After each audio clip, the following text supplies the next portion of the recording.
The খ্রিস্টান cooperative credit ইউনিয়নের supervisor কমিটির চেয়ারম্যান বলছি।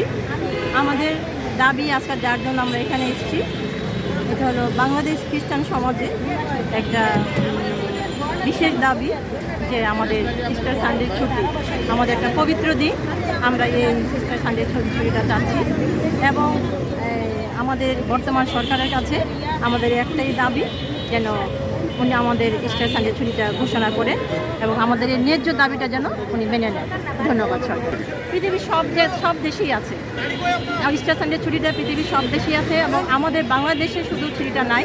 এবং আমাদের খ্রিস্টান সমাজ, আমাদের শিক্ষা প্রতিষ্ঠান সবগুলোই কিন্তু আমাদের খ্রিস্টান সমাজের, যেমন Holy Cross school, college, Saint Joseph school college, Notre Dame university college, সব কিন্তু শিক্ষা প্রতিষ্ঠান খ্রিস্টানদের, কিন্তু আমরা কোনো ইস্টার সানডে ছুটি পাই না।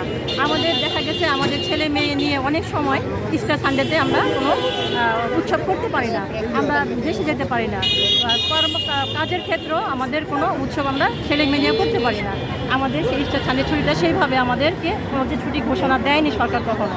আমাদের অনেক দুঃখ, আমাদের অনেক কষ্ট যে আমাদের সরকার আমাদের ইস্টার সানডে ছুটিটার জন্য দিতে। আমরা চাই তার কাছে আমাদের এই ন্যায্য দাবি, তার কাছে আমরা জানি বর্তমান সরকার আমার দাবিটা মেনে নেবে। ধন্যবাদ।